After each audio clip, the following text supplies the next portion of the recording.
Question number हमारा first जो कह रहा है वो क्या है, क्वेश्चन नंबर फर्स्ट का है एमसीक्यू के क्वेश्चन है। 6 मार्क्स के एमसीक्यू के क्वेश्चन आपके रहेंगे। MCQ question 6 marks. इसमें जो पहला क्वेश्चन है वो है 26 एंड 91 का HCF हाईएस्ट कॉमन फैक्टर, और हिंदी वाले स्टूडेंट इसको समझेंगे मासा मतलब महत्तम समापवर्त। इसका अपने को सीखना है। इसके ऑप्शन दिए हुए हैं। पहला ऑप्शन दिया हुआ है 13, दूसरा ऑप्शन दिया हुआ है 26 और तीसरा ऑप्शन है 7 एंड फोर्थ ऑप्शन है 1। तो इसमें आप क्या करेंगे, कभी भी हाईएस्ट कॉमन फैक्टर या मासा निकालने के लिए आपको क्या करना है कि इनके अभाज्य गुणनखंड कर लेने हैं या प्राइम फैक्टराइजेशन कर लेना है। तो आप 26 का करेंगे तो क्या हो जाएगा आपका, इसका तोड़ेंगे तो आप ये हो जाएगा आपका 2 × 13, इसका करेंगे तो 91, इसका 7 × 13। जो कॉमन इसमें होता है, जो दोनों में अवेलेबल होता है जो फैक्टर, वही क्या कहला जाता है, हाईएस्ट कॉमन फैक्टर या महत्तम समापवर्त उन दी हुई वैल्यूज का। तो यहाँ पर आपको 13 मिल जाता है, मतलब पहला ऑप्शन आपका ये हो जाएगा, इसका 26 एंड 91 का HCF हो जाएगा 13। पहला नंबर इसका करेक्ट आंसर हो जाएगा। इनके आपको जो PDF है ये भी मैं आपको अपलोड कर दूंगा इसका फॉर्मेट, तो वहां से आप डाउनलोड कर लेंगे। ये ऑप्शन आप देखते जाइए। अब सेकंड क्वेश्चन हम लेंगे इसका, ये MCQ वाले हैं क्वेश्चन, आप ध्यान रखेंगे, जो कि 1-1 मार्क्स के आपके पूछे जाएंगे। दूसरा क्वेश्चन है आपका रैखिक समीकरण,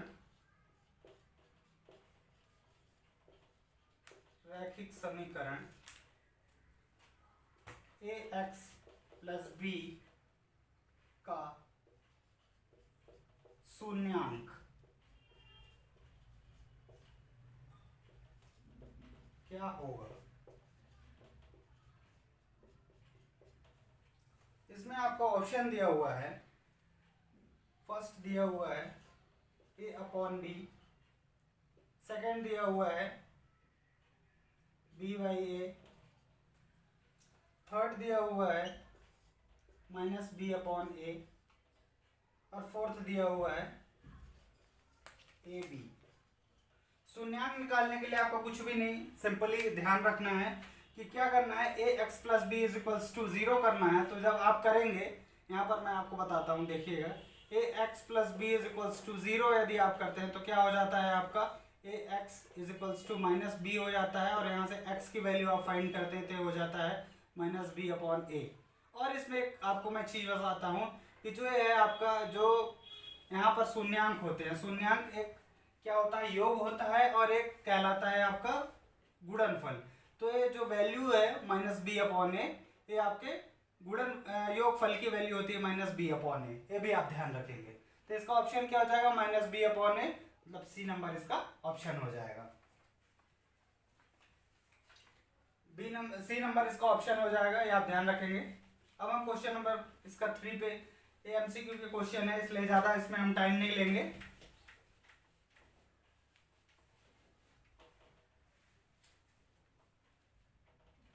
तीसरा हमारा जो दिया हुआ है वो क्या दिया हुआ है कि कंडीशन दे रखा है, ये आपने पढ़ा होगा, आपके रैखिक समीकरण में होगा, लीनियर इक्वेशन में होगा, आपको एक कंडीशन दे रखी है A1/A2 = B1/B2।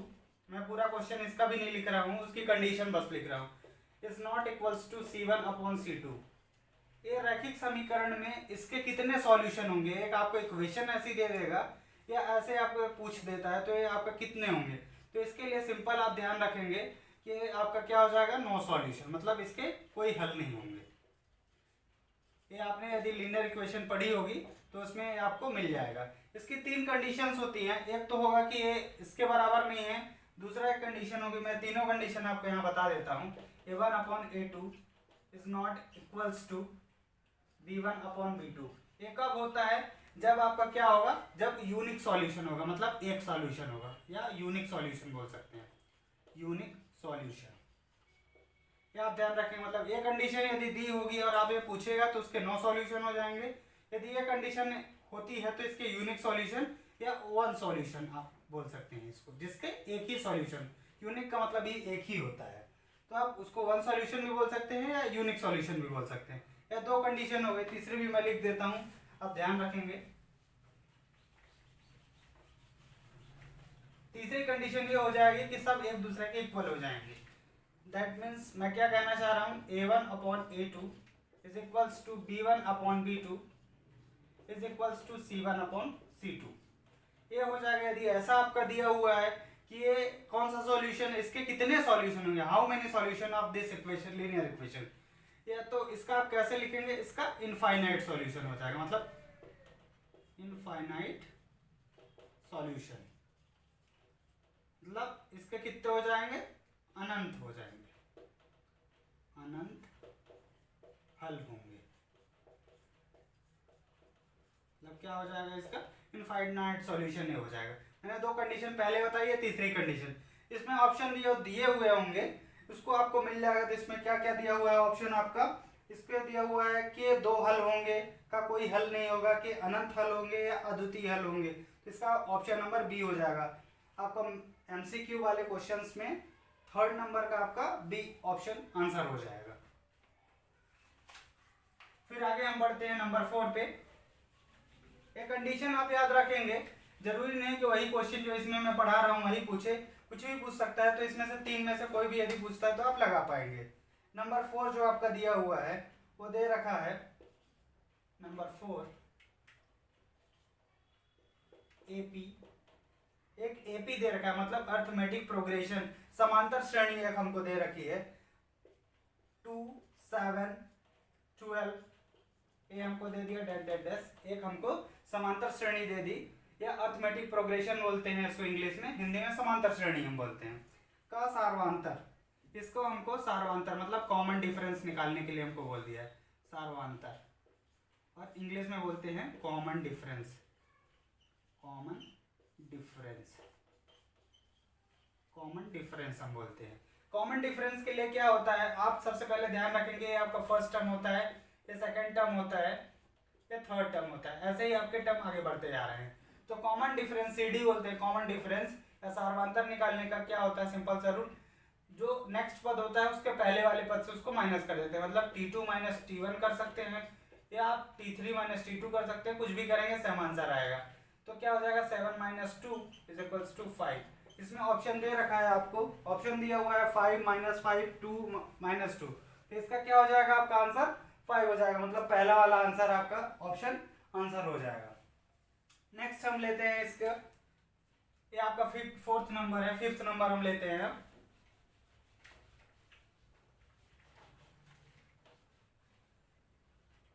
फिफ्थ नंबर हम देखेंगे, इसमें हमको क्वेश्चन कह रहा है यदि एक बिंदु P से O केंद्र वाले किसी वृत्त पर PA PB स्पर्श रेखाएं परस्पर 80 के कोण पर झुकी हुई हों तो कोण POA किसके बराबर होगा। तो इसमें ऑप्शन हमको दे दिया है 50 डिग्री, 60 डिग्री, 70 डिग्री और 80 डिग्री।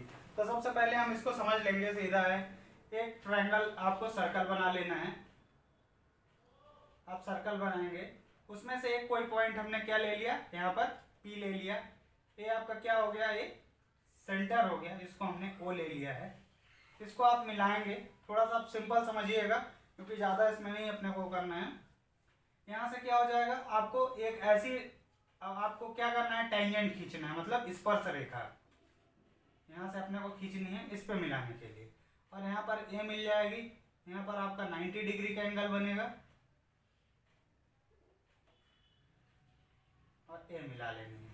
आपको एक्चुअल में यहाँ की वैल्यू चाहिए, टोटल हम x मान लेते हैं तो यहाँ का केवल सिंगल x/2 हो जाएगा, और टोटल जो होल है वो x हम मान लेंगे। और यहाँ पर जो दिया हुआ है हमको दे रखा है क्वेश्चन में, कितना दे रखा है 80 डिग्री हमको दे रखा है। ये हम मान लेते हैं O हो गया, ये A हो गया और ये B हो गया। ये हम हमारी क्या हो गई, टेंजेंट हो गई, कौन सी हो गई, ये PV हो गई और PA टेंजेंट हो गई, जो कि दोनों इंक्लाइंड है 80 डिग्री के, मतलब 80 डिग्री के कोण पर झुकी हुई है। ये हमारा सर्कल हो गया जो कि क्या है, O है।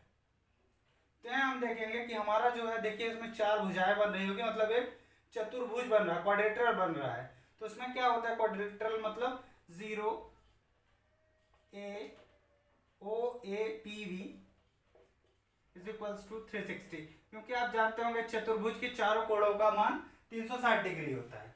तो इसमें आप क्या करेंगे, तीनों को ऐड कर लीजिए, तो आपका क्या हो गया, एक तो क्या हो गया ए एंगल, टोटल कितना हो गया आपका x डिग्री हो गया, साथ में 90 हो गया, सेम इधर भी आपका 90। कहीं भी जब टेंजेंट काटती है किसी भी जो सर्कुलर होता है, सर्कल होता है, वहाँ टेंजेंट ना 90 डिग्री का बनाते हैं। दो 90 के हो गए, एक 80 डिग्री का हो गया बराबर 360। तो यहाँ x की वैल्यू कितनी आ जाएगी आपकी, x की वैल्यू आप इसको कैलकुलेट कर पाएंगे तो 360 माइनस 260, तो यहाँ से आपकी x की वैल्यू आएगी 100। अब इसको और थोड़ा सा आप समझेंगे, x मार्क्स का पर एक अभी आपके सवाल में भी पूछ सकता है, इसीलिए मैं इसको थोड़ा ब्रॉड फॉर्म में आपको बताने की कोशिश करूंगा। ये आपका 100 डिग्री आ गया, मतलब एक होल का आ गया, पर अपने को केवल इस चीज का चाहिए। तो अभी हम क्या करेंगे, अब देखिएगा, इसमें हम दोनों ट्रायंगल्स को लेंगे, क्योंकि यहाँ पर अपने को ट्रायंगल्स लेना पड़ेगा। तो ट्रायंगल लेंगे तो आपका क्या हो जाएगा, एक ट्रायंगल आपका बनेगा ओ ए पी या P O A, triangle P O A and triangle आपका एक क्या बन जाएगा, P O B, P O B. तो इसमें आप क्या करेंगे, एक तो आपका क्या हो जाएगा O P is equals to O P, ये क्या हो जाएगी आपकी संगत भुजा है, मतलब कॉमन साइड है, कॉमन साइड या संगत भुजा, कॉमन साइड। इसमें क्या है ना कि हम ए देखेंगे कि आप सर्व समीकरण यहाँ पर पढ़ेंगे आगे में, तो इसमें क्या होता है कि भुजा भुजा रूल होता है, तो यहाँ पर हम तीनों वही रूल लगाएंगे। तो एक ए हो गया, दूसरा क्या हो जाएगा कि पी ए पी वी दोनों की डिस्टेंस जो है सेम है, तो क्या हो जाएगा P A is equals to P B, A हो गया। ये क्या हो गई, आउटर साइड्स पॉइंट्स हो गए जो कि टेंजेंट पे मिल रहे हैं। और तीसरा पॉइंट हो गया, ये इसको मैं आगे लिखता हूँ थर्ड पॉइंट को, थर्ड पॉइंट क्या हो जाएगा अपना ए हो गया। और फिर आपके क्या पॉइंट्स बन जाएंगे, नेक्स्ट पॉइंट आपका क्या कहला जाएगा जो कि कॉमन है, ए हो जाएंगे ओपी और O A, OP is equals to O A जो है सेम है। तो अपने को क्या मिल गया, तीन चीजें मिल गई, एक तो एक ये हो गया और एक ये हो गया और एक ये हो गया, ये क्या हो गई त्रिज्याएं हो गई जो कि हमारी यहाँ से बन रही हैं। 3 पॉइंट्स हो गए तो यहाँ हो जाएगा, इसलिए ट्रायंगल पी ओ ए, ये होता है सर्वांग समता का sign, triangle P O B. यदि ऐसा होता है सर्वांगसम यदि हो जाती हैं तो उसमें से हमारा क्या हो जाएगा, triangle P O A is equals to P triangle, sorry ये एंगल हो गया पी ओ बी। यदि ऐसा हो जाता है तो क्या होता है, भुजा भुजा भुजा नियम से क्या हो जाता है, एक दूसरे के बराबर हो जाएंगे। और जब टोटल अपना क्या है x है, और जब इसको हम क्या करेंगे, जब दोनों सेम हो जाएंगे तो क्या हो जाएगा सीधा सा is equals to x/2। x की वैल्यू वहां पर 100 है तो हमारी वैल्यू फाइनल क्या आ जाएगी 50 डिग्री, और हमारा ऑप्शन में दिया हुआ है। तो मैंने इसको आपको एक सवाल की तरह बताया हुआ है, तो ऑप्शन पे तो लगा देंगे इजिली, पर आप सवाल की तरह भी इसको ध्यान रखेंगे, ताकि कभी यदि क्वेश्चन के फॉर्मेट में भी आपसे पूछे 3 मार्क्स का 4 मार्क्स का, तो आप इसको प्रॉपर कर पाए। तो इसमें से ऑप्शन दिया हुआ 50 डिग्री 60 डिग्री 70 और 80, इसका 50 डिग्री आंसर हो जाएगा पहला नंबर। जो क्वेश्चन नंबर फर्स्ट का 4th एमसीक्यू है, 5th एमसीक्यू है, उसका आंसर जो हो जाएगा वो ए नंबर हो जाएगा। फिर अपन क्या करते हैं, इसका 6 नंबर लेते हैं।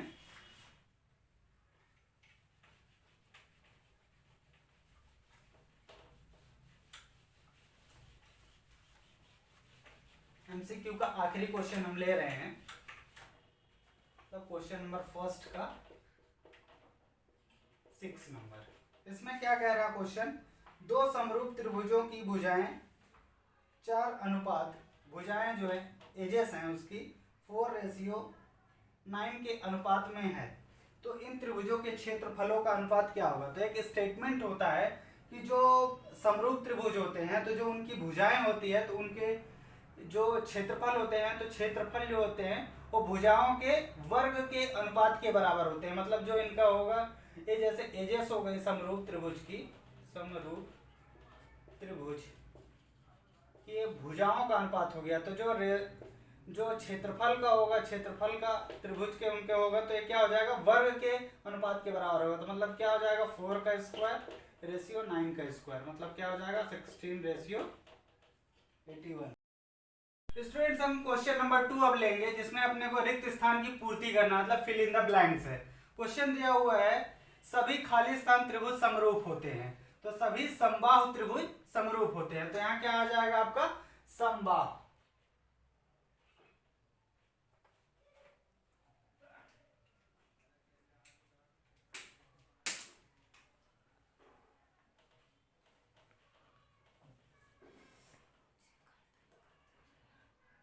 सभी समबाहु त्रिभुज समरूप होते हैं। आप इसको लिख भी सकते हैं, सभी समबाहु त्रिभुज समरूप होते हैं। आपका फिल इन द ब्लैंक्स में समबाहु आ जाएगा।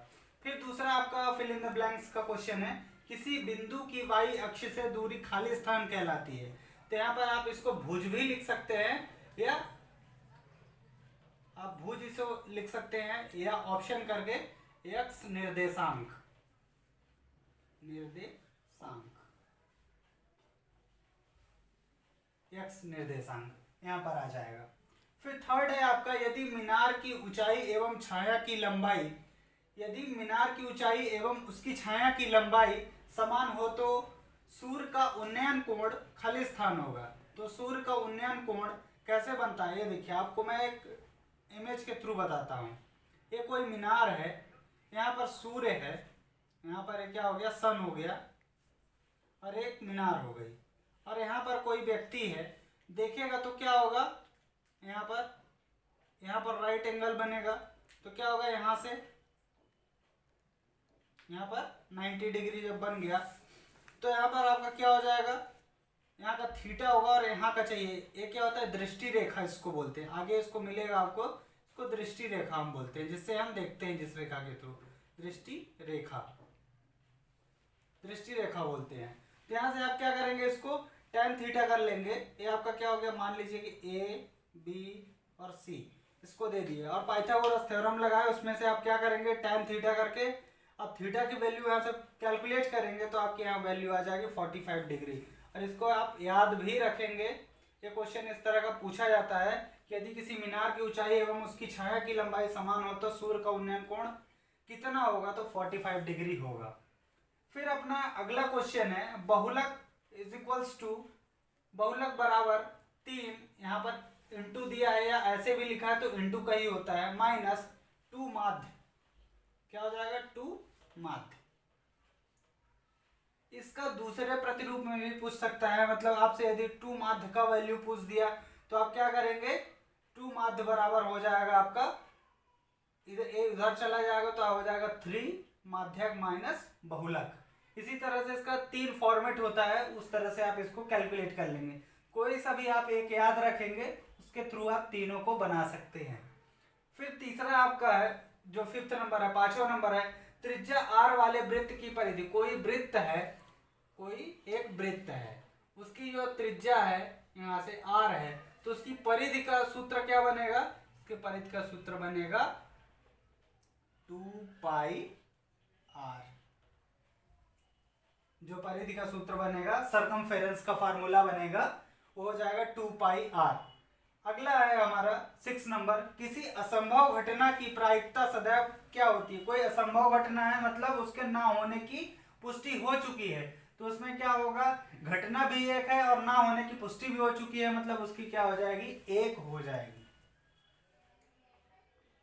तो स्टूडेंट यहाँ से आपने मतलब फिल इन द ब्लैंक्स के क्वेश्चन पूरे कर लिए। 5th को आप 5 क्वेश्चन है यहाँ पर रिक्त स्थान पूर्ति के, मैंने 5 को आपको प्रॉपर्ली बता दिया है, ये आप नोट डाउन कर सकते हैं। या जब मैं आपको फिर मॉडल पेपर से बताऊं, मॉडल पेपर में दिया हुआ रहेगा, उसमें मैं स्कैन कॉपी अपलोड कर दूंगा, जिसमें आपको फिल इन द ब्लैंक्स भरे हुए होंगे, पर इसको आप नोट डाउन करना है तो आप कर सकते हैं। तो ये स्टूडेंट आप देख पा रहे होंगे इसको प्रॉपर्ली हम कैसे भरेंगे, क्या करेंगे। तो ये आपके क्वेश्चन से एक मॉडल है, जिसके स्वरूप में आपके क्वेश्चन पूछे जाएंगे। Thank you. सब क्वेश्चन नंबर 3 लेंगे, जिसमें कहा गया कि सही जोड़ी का मिलान कीजिए, सही जोड़ी मिलाइए। पहला दिया हुआ है आपका 1 plus cot square theta, trigonometric है, त्रिकोणमिति का ये सवाल है। इसमें से इसका एक सर्व समीका होती है, सूत्र होता है कि अपने को कैसे निकालना है। तो 1 प्लस कॉट स्क्वायर थीटा क्या हो जाएगा आपका कॉसेक स्क्वायर थीटा, मतलब इसका क्या हो जाएगा नंबर 1 का कॉसेक स्क्वायर थीटा हो जाएगा, मतलब ये हम सही मिलान कर रहे हैं अभी। फिर सेकंड अपना दिया है कॉस 90 माइनस थीटा, क्या हो जाएगा आपका साइन थीटा, ये सेकंड नंबर का हो जाएगा। फिर थर्ड दिया है आपका tan थीटा, tan थीटा क्या होता है sine theta upon cos theta, ये थर्ड हो जाएगा। फोर्थ नंबर आपका दिया है द्विघात समीकरण का विविधकर, विविधकर जिसको हम डी से डिस्क्रिमिनेंट भी बोलते हैं, डी इज इक्वल्स टू होता है 4b स्क्वायर माइनस 4ac। तो यहाँ पर आप देखिए कहीं लिखा हुआ है, लिखा हुआ है यहाँ पर, तो हो जाएगा आपका फोर्थ नंबर का आंसर, मतलब इसका फोर्थ का, इधर मैं लिखते जा रहा हूँ मतलब उसका आंसर ए होते जाएगा, आप ध्यान रखेंगे। फिर है द्विघात समीकरण का मानक रूप, द्विघात समीकरण का मानक रूप ये होता है A X square plus B X plus C is equals to 0, द्विघात समीकरण का मानक रूप होता है, ये हो जाएगा आपका फिफ्थ। और सिक्स पूछ रहा है द्विघात समीकरण के मूल वास्तविक नहीं है, इसके लिए आपको दो ऑप्शन दे रखा है, उसमें से आपको कंफ्यूजन होगा कौन सा होगा। तो अब मैं आपको बता देता हूँ, इसका आंसर तो ए वाला है जो कि 6 नंबर है, ये आपका कुछ भी नहीं है, रॉन्ग आपको एक एंट्री दे रखा है। इसके लिए आप ध्यान रखिए, आपको बता देता हूँ, इस तरह से 3 सवाल बनते हैं, तो उसको आपको कैसे सॉल्व करना है ये मैं थोड़ा सा आपको समझा देता हूँ, इसको आप नोट डाउन कर लें पहले।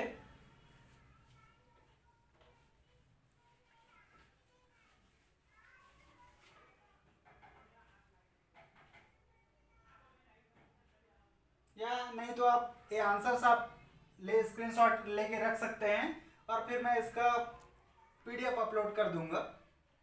तो मैं आपको ये समझाता हूँ, इस पॉइंट का आप थोड़ा समझेंगे, जो आपको मैं पॉइंट समझाना चाहूंगा। डिस्क्रिमिनेंट मतलब जो आपका दिया हुआ है, एक तो आपका ए कंडीशन होगी, ये क्या होते हैं नेचर होते हैं रूट्स के, जो आपका यहाँ पर आपको पॉलिनोमियल पढ़ने को मिलेगा। यहाँ पर क्या होगा, एक तो कंडीशन ऐसी होगी जो कि हमको पूछी गई थी, जो हमारा आंसर था, एक कंडीशन ऐसी होगी जिसमें ये क्या होगा बड़ा होगा, और एक कंडीशन क्या होगी जिसमें बराबर होगा। तो इसमें क्या होगा, इसमें इसमें हमको क्या हो जाएगा, जैसे ये वास्तविक मान नहीं है तो इसमें क्या होंगे अपने को नहीं है, जैसे इसने कह दिया, मतलब इसमें क्या होंगे नो सॉल्यूशन, नो सॉल्यूशन, वास्तविक मान नहीं हो गए, सॉरी इस पे हो जाएगा अपना नो सॉल्यूशन, नो रूट्स। इसमें क्या हो जाएगा आपका 1 रियल सॉल्यूशन, और इसमें क्या हो जाएगा आपका जब डी इज इक्वल्स टू 0 हो जाएगा तो इसमें भी आपका सॉल्यूशंस आ जाएंगे। तो ए आपका हो गया, ए हो गया, आपको कंडीशन ये पूछा था जिसमें कि आपका कोई वास्तविक मूल्य नहीं होंगे, तो ये वाला आपका आंसर हो जाएगा। स्टूडेंट हम क्वेश्चन नंबर 4 लेंगे अब, इसमें क्या है हमको एक शब्द में आंसर देना है। तो क्वेश्चन हमारा पहला कह रहा है, क्वेश्चन नंबर 4 का नंबर फर्स्ट, जो कि एक शब्द में आंसर करना है। किसी एपी के प्रथम n पदों का योगफल का सूत्र लिखिए। योगफल का सूत्र होता है, मैं आपको बता देता हूँ, ये होता है Sn is equals to n/2 2a plus n-1 into D, ये होता है फार्मूला। फिर सेकंड हमको पूछा हुआ है मूल बिंदु से बिंदु एक्स वाई की दूरी, इसके लिए फार्मूला होता है, इधर मैं फार्मूला लिखता हूँ और इधर वो करता हूँ फाइनल आंसर लिखता हूँ। तो क्या हो जाएगा d इज इक्वल्स टू होता है, क्या होता है x2, तो x2 क्या है इसमें x हो गया, तो x माइनस 0 का होल स्क्वायर प्लस, फिर होता है y2 माइनस y1, तो y माइनस 0, क्योंकि यहाँ पर जो मूल बिंदु है, सबसे पहला पॉइंट आप पकड़ेंगे, मूल बिंदु मतलब 0 0, मतलब दोनों कोऑर्डिनेट x भी 0 होता है वहाँ पर और y भी 0 होता है, उसे हम मूल बिंदु कहते हैं। तो यहाँ पर हो जाएगा ये क्या हो जाएगा x1 x2 हो जाएगा, x1 y1 हो जाएंगे, ये x2 y2 हो जाएगा। तो हमने क्या किया x2 माइनस x1 का whole square plus y2 minus y1 का होल स्क्वायर कर दिया। तो हमारा फाइनल आंसर यहाँ पर मैं लिखता हूँ d इज इक्वल्स टू दूरी हो जाएगा x square plus Y square, ये आंसर हो जाएगा आपका फाइनल। ये फार्मूला होता है, मैं फार्मूला एक प्रॉपरली बल्कि लिख देता हूँ, और फाइनल आंसर आपने देख ही लिया। तो इसका क्या होता है, x2 माइनस x1 का whole square plus y2 minus y1 का होल स्क्वायर, ये आंसर होता है आपका, जो फार्मूला होता है फाइनल। और ये हमने उसका आंसर लिखा। फिर है दृष्टि रेखा की परिभाषा। दृष्टि रेखा क्या होता है, दृष्टि रेखा आप सीधा समझेंगे कि किसी भी वस्तु को देखने के लिए जिस रेखा के माध्यम का उपयोग किया जाता है वो दृष्टि रेखा कहलाता है। फिर है अपना नेक्स्ट, एक वृत्त के समांतर कितनी स्पर्श रेखाएं, मतलब एक वृत्त के समांतर में मतलब कितनी टेंजेंट खींची जा सकती हैं। तो आप एक वृत्त बनाइए, एक हमने वृत्त बनाया, तो हमने क्या किया, एक टेंजेंट खींच दिया, एक टेंजेंट खींच दिया, तो कितनी हो गई, एक और दो, मतलब दो से ज्यादा हम एक जो कि एक दूसरे के पैरेलल होंगी तो दो से ज्यादा हम नहीं खींच सकते हैं। तो हमारा इसका आंसर क्या हो जाएगा, दो स्पर्श रेखाएं खींची जा सकती हैं जो कि किसी वृत्त के समांतर, मतलब स्पर्श रेखाएं समांतर होंगे। फिर है वृत्त के चाप की लंबाई का सूत्र लिखिए। तो चाप के लंबाई का सूत्र जो होता है वो क्या होता है, 2 पाई r इंटू थीटा अपॉन 360, इसको आप ब्रैकेट में रखेंगे और यहाँ डिग्री लगा दें। 2 पाई r into theta upon 360 degree, ये होता है वृत्त के चाप की लंबाई का सूत्र। फिर अगला है आपका नेक्स्ट, बेलन के आयतन का सूत्र लिखिए। तो बेलन के आयतन का सूत्र होता है पाई r स्क्वायर h, ये होता है बेलन के आयतन का सूत्र। ये आप स्टूडेंट चाहें तो नोट डाउन कर सकते हैं, स्क्रीनशॉट ले सकते हैं, जो भी आपकी इच्छा हो वो आप कर सकते हैं। तो यहाँ से हमने सब चीजें सीखी हैं। ये आपको सवालों में भी ये सूत्र काम आ सकते हैं। तो इनको क्या है, आपको मैं कहूँ तो इन्हें आपको याद ही करना पड़ेगा। तो ये आप याद कर लेंगे तो आपका एक आंसर में उत्तर भी दे पाएंगे, या कहीं सवाल में आपका इन सूत्रों का उपयोग होता है तो वहाँ पर आप इन्हें उपयोग करके अपने सॉल्व। स्टूडेंट्स हम क्वेश्चन नंबर 5 लेते हैं, जिसमें हमको ट्रू फॉल्स का सत्य असत्य इसमें बताना होगा। हमको 6 क्वेश्चन इसके भी हैं। पहला क्वेश्चन हमको कहता है √3 एक परिमेय संख्या है। √3 एक प्राइम अपना रैशनल नंबर है कि नहीं है, ये अपने को पता करना है। √3 अपना प्राइम नंबर रैशनल नंबर नहीं है, क्योंकि क्या होता है कि √3 का इसका ना तो नॉन टर्मिनेटिंग है और नॉन रिकरिंग है। तो इस कंडीशन में क्या होता है कि ये तो इसकी जो वैल्यूएशन है, जो पॉइंट हम बताते हैं 1.73, इसके आगे डैश चलते जाता है, कोई इसका अंत नहीं है, चलते जाती है, वैल्यूज रिपीट ही नहीं होती, रिपीटेबल भी नहीं है। तो क्या हो जाएगा, एक √3 एक परिमेय संख्या है, फॉल्स हो जाएगा, नहीं है, ये फॉल्स हो जाएगा पहले का आंसर जो है। दूसरा है 2, 4, 6, 8 समांतर श्रेणी है कि नहीं। इसमें अपने को केवल इतना चेक करना होता है कि कॉमन डिफरेंस सेम है कि नहीं है। तो हम देख पा रहे हैं कि 2, 4, 6, 8 दो का डिफरेंस चलता जा रहा है, तो एक परिमेय संख्या है, क्योंकि उसमें कॉमन डिफरेंस ही यदि सेम हो जाता है तो समांतर श्रेणी अर्थमेटिकल प्रोग्रेशन हो जाती है। तो ये हो जाएगा ट्रू। फिर नेक्स्ट है समकोण त्रिभुज में कर्ण सबसे बड़ी भुजा होती है। कोई एक राइट एंगल ट्रायंगल है, समकोण त्रिभुज है, जिसमें जो होता है क्या क्या होता है, कर्ण होता है, लंब होता है, आधार होता है। तो जो आधार और लंब है वो छोटे बड़े हो सकते हैं, बराबर भी हो सकते हैं, पर कर्ण जो होती है भुजा वो सबसे बड़ी कहलाती है। इसको हम क्या कहते हैं, परपेंडिकुलर बेस और हाइपोटेन्यूस बोलते हैं। तो हाइपोटेन्यूस जो होती है वो सबसे बड़ी कहलाती है, लार्जेस्ट होती है, तो हो जाएगा ट्रू। थर्ड अपना फोर्थ है बिंदु -4, 6 एवं 4, -6 के मध्य बिंदु के निर्देशांक 0, 0 हैं। तो ये हमको निकालना पड़ेगा। तो इसके लिए ये जो हमारा ऑप्शन है 0, 0 है, ये करेक्ट है, ट्रू है। पर इसके लिए आपको क्या करना है, ये आपका क्या हो जाएगा मैं बता देता हूँ आपको। ये x1 हो जाएगा, x2 हो जाएगा, फिर क्या है ये y1 हो जाएगा, ये y2 हो जाएगा। मैं फार्मूला बताऊंगा, आपको फाइंड आउट आपको करना है। और मध्य बिंदु है मतलब रेशियो क्या हो जाएगा, 1, 1 हो जाएगा, मतलब m1 की वैल्यू m हो जाएगी और m2 की वैल्यू भी 1 हो जाएगी। इसके लिए निकालने के लिए फार्मूला होता है, मतलब मध्य बिंदु निर्देशांक फाइंड करने के लिए, मतलब विभाजन के लिए फार्मूला होता है, मैं वो लिखता हूँ, विभाजन या विभाजक। उसके लिए होता है m2 x1 m1 x2 minus plus हो गया यहाँ पर m2 x1 ये पहला निर्देशांक हो गया। यहाँ पर कोई एक पॉइंट होगा, मान लीजिए कि वो पॉइंट क्या है, एक्स और वाई फाइनल है, तो इसका क्या हो जाएगा यहाँ पर m1 प्लस m2। सेम ही इधर हो जाएगा, यहाँ कॉमा लगेगा, यहाँ हो जाएगा m1y2 plus m2y1 upon m1 plus m2। ये आपका निर्देशांक हो जाएगा। इस फार्मूले का यूज करके आपको ये वाला जो वैल्यूज है ये आपको फाइनल हो जाएंगी, एक्स और वाई की वैल्यू 0 0 आ जाएंगी। तो ये क्या है, ट्रू है। ये मैंने निकाल के चेक कर लिया है, आप भी इस फार्मूले का यूज करके चेक कर लेंगे। कहीं दिक्कत आती है तो आप क्या करेंगे, कमेंट सेक्शन है वहां पर आप बोलिएगा, मैं वापस से आपको सॉल्व करके दे दूंगा। फिर नेक्स्ट है आपका बेलन के वक्र पृष्ठ का जो क्षेत्रफल है वो कितना है, 2 पाई RH, ये भी ट्रू है आपका।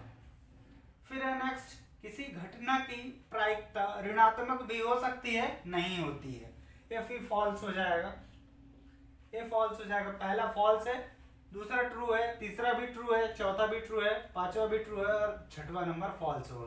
क्योंकि कोई प्रायिकता इसलिए ऋणात्मक नहीं हो सकती कि यदि वो क्या होगी, हमेशा 0 से बड़ी होगी, ना तो 0 हो सकती है और ना ही ऋणात्मक हो सकती है। आप ध्यान रखेंगे, कभी भी जो होती है वो 0 से हमेशा बड़ी होती है और 1 से हमें 1 या 1 से छोटी होती है। 0 और 1 के बीच में हमेशा प्रायिकता की वैल्यू होती है। तो आप देख पा रहे होंगे 5th नंबर का